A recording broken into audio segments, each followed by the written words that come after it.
Hello, my name's Elijah Wells, and today's review is James Gunn's new movie, Superman.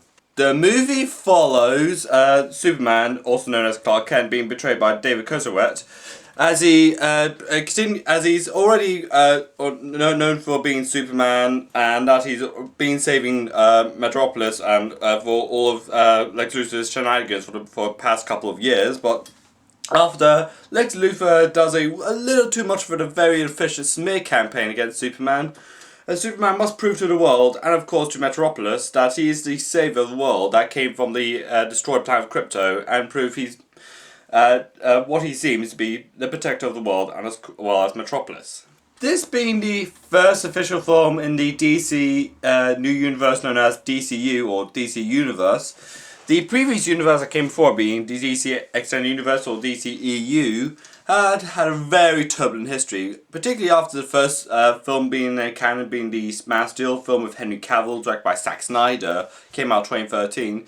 The drama of these series just escalated from here on out, not just due to near constant creative changes and numerous changes of plans, drama involving actors in these films like Amber Heard or Ezra Miller.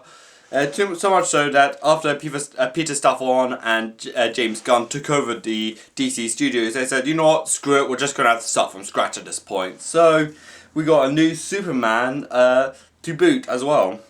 And of course, being a very interesting choice, being James Gunn to helm this movie. Particularly, he's done one of the more well-loved Marvel films of recent memory, being the Guardians of the Galaxy trilogy, which did make sense. He did cross over to DC with the Suicide Squad movie, despite being critically acclaimed. The film unfortunately did disappoint in the box office. And add to the fact, it is important to add to context that he was fired from Marvel after some very inappropriate resurfaced tweets that revolved around pedophilia resurfaced, and he was kicked out of Marvel. But after some fan pressure, he was allowed.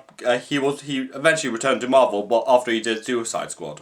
What's very interesting about this movie is that it depicts Superman as a bit of more of a cocky and more vulnerable version of the titular hero.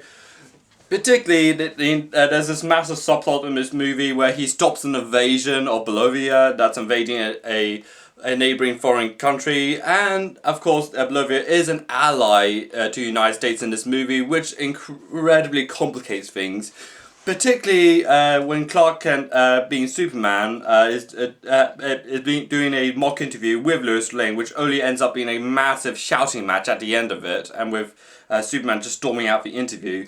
Like, if you put that in contrast about the Christopher Reeve movies, where we have that same scene of Lois Lane doing the interview with Clark Kent or Superman, it's just wondering who Superman is as a person and what does he want and all that. When this movie is just like, okay, look what you've done, you just halted a military incursion into another land, and you just mucked everything up, and everyone's a little bit pissed at you a little bit, so what to say, you're not it feels like the press is somewhat worn out its welcome, rather than the Christopher Reeve movies. Everyone's embraced him with a heightened sense of curiosity, which I found very, very intriguing, how they play these two scenes essentially simultaneously, but tonally wise and the context throughout the entire movie and how it plays out is again starkly different.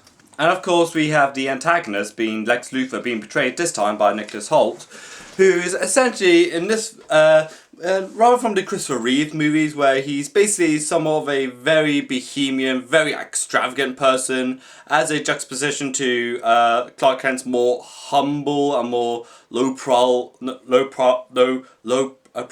appearance. In this one, he's essentially, a multi-billionaire who loses temper very quickly, abuses his staff, constantly in cahoots with the US government, and sides with countries with human rights violations. And of course is a full-blown tech bro. So essentially I just described Elon Musk for you. Only this time he's not forming a political party because things in the US government didn't go his way. And of course, Superman is not alone in this fight. We have Mr. Terrific, who's again part of the Justice Gang, or Justice League as they constantly refer themselves with. But Mr. Terrific is again somewhat somewhat deadpan hilarious, or somewhat nonchalant about his hilarity at best. Particularly, there was that scene where he goes to see, you want to see my spacecraft, and he goes there, but the shutter doors, which is a part of the garage, which very slowly opens up, and he's like, well, for smartest man. And Lois Lane said, well, for the smartest man, you should have had a faster garage door. And of course, goes to a military camp, which spoiler things happen. Particularly, of all these songs that play in the background, it's the Noah Noel song, 5 Years' Time. Again, a very fitting song if you know about about James Gunn's Needle Drops. Well, this is very fitting, even though my favourite song from that band is probably Life Goes On, or LFFE de GSON song. And there's also Metromorphy, who does meet up with Superman in the intergalactic prison in a pocket universe. Again, I feel like his character arc is definitely the most neat and most thought out in my opinion, which is again very interesting. And I think if that was makeup work that was done on him, again, that makeup work is incredible. Even though I imagine there'd be some CGI work, particularly in some instances, but again, since Guardians of the Galaxy does favour more makeup work as opposed to like more motion capture stuff, being a James Gunn film, so it does make some sense, particularly with the Suicide Squad as well, which had some scenes where some characters which were notably more makeup than motion capture. And there's also the Green Lantern, who's basically somewhat of a airhead sports jockey type, in a likeable way, which is again very interesting to see, as a more of an overconfident person, as a juxtaposition to whatever Ryan Reynolds' version was. And there's Hawk Girl, who again is incredibly a really good character at best. Even though I feel like we don't explore much of her as a character as well, because we probably spend the least amount of time with her. But again, I feel like a Hawk Girl could be more utilised in a sequel or another film at best, but I feel like they didn't utilise her as much as I'd like to have seen out of it. There's of course the politics of the movie, which, again, the Conservatives are more riled up than ever about the movie.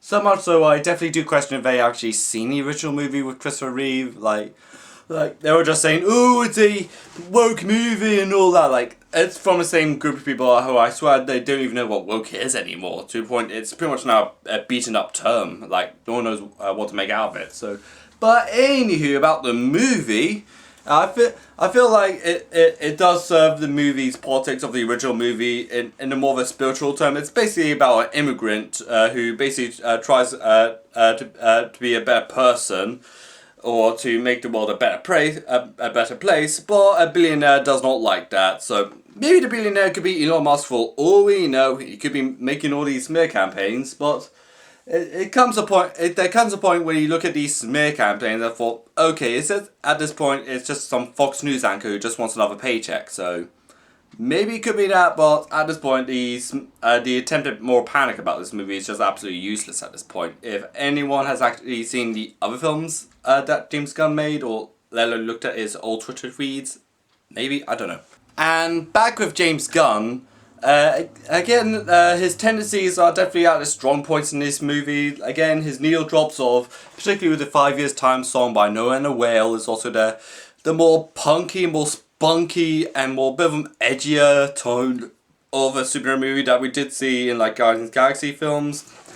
And of course some PG-13 language like the S word, which I'm not going to say because I fear demonetization at this point. So again, if you want to see James Gunn somewhat at his apex, particularly if you've seen him at his strength, particularly with the Guardians of the Galaxy trilogy, and as well as the Suicide Squad movies, which is him pretty much going all out without a PG-13 warning, essentially. Again, I feel like this is, again, one of the better, more stronger stuff from one of the more creatively consistent directors who serves as both a fan favourite and a usual critical hit and a usual box office success. So he's basically a director who does all three of these at the same point, almost like a synergy at best. The James Gunn Superman movie is definitely a treat for the Superman fans, and not just for Superman fans, but to superhero movies altogether. Again, a director who has crossed over from both Marvel and into the DC as well. He's definitely transitioned from the director of one of the most well-liked trilogies of the Marvel films to now essentially ahead of one of the biggest IPs in Hollywood at this moment now. Again, even with James Gunn's very spunky dialogue that is sharp as ever, and there's also his usually good tendencies, like some really great action scenes, particularly in the third act of the movie, as well his really effective use of needle drops that are somewhat unconventional for some people, but I generally do like them. And even for the performances of, let's say, David Castlesweat and Rachel Boseman, particularly as Lois Lane and Superman, they're both absolutely brilliant in their movies. Particularly, this is their debut performances as their respective characters. And Nicholas Hoult as Lex Luthor just oozes evil. What to say, somewhat of a... like I said earlier, somewhat of a more of a villainous type. Let's say Elon Musk, as is all his controversies he's been attracting like a magnet for the past a couple of months or so. And of course, his performance as Lex Luthor is absolutely top notch in this movie, and has given me a lot of confidence that we'll definitely see a lot more of an evil side of him, just oozing more and more out with sequels if they do pan out. The supporting characters, even though some would just say were a little bit too underdeveloped to be justified into this movie, but I imagine we could see a lot more of them coming soon. But I feel like this is definitely a really good launching part of this franchise, not just of that, but also of the extended universe as well. So for Superman, I'm feeling 8 to a 9 out of 10 on this one. So, what do you think of Superman? Let me know in the comments down below. Subscribe to my channel, like this video, follow me on Twitter, Instagram, Letterboxd, Blue Sky Threads, dislike rolls, and bye.